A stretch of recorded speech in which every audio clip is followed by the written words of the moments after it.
How to create the right environment for change. Cultivate a culture of continuous learning and constant innovation on an individual, team and institutional level. Now, if you have ever been involved in trying to change yourself, teams or entire organizations, you know it's hard. You might think, why the heck is that person not listening? Why is he or she not changing? This new way we are proposing is actually better. Why are people not educating themselves? We will look into why people aren't acceptant of new ideas. Especially for quick movers and quick thinkers, this can be frustrating. But what if I told you can flip the script and that you can cultivate the right environment for change? New frameworks show that we can create an environment that empowers people to be more open. We learn how to create better engagement with work by aligning it with personal goals and interests, and how companies like Michelin, Buurtzorg, Valve, Hire, Adidas and Automatic empower their people by getting out of their way. But first, let's look at some research concerning organizational change. What we know from research by McKinsey is that fixed mindsets are the biggest block to successful transformations. The key lies in making the shift both in the individual and institutional level at the same time. Companies that addressed mindset were 4 times more likely to have their change succeed.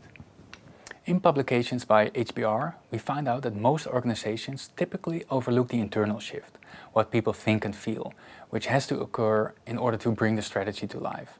This is where resistance tends to arise, cognitively in the form of fixed beliefs, deeply held assumptions and blind spots, and emotionally in the form of the fears and insecurity that change engenders.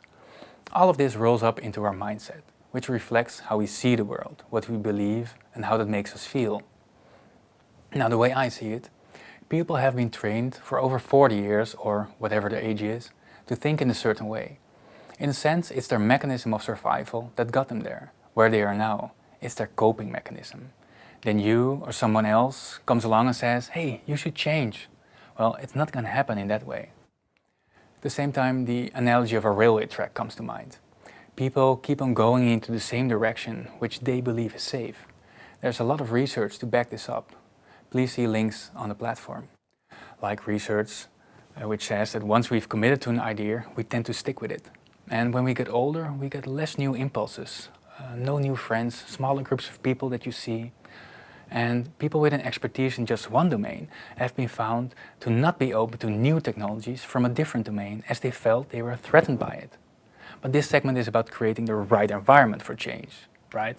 So by creating the right environment, even people who naturally aren't curious can be made curious. There's so much that we know, that works, that we can do. And that this is hardly applied, it saddens me a bit. And I'll try to make it as practical as possible for you and actionable as well. So listen up, this is fascinating. There is a new intellectual framework which says your social environment affects the way in which your genetic predispositions are expressed.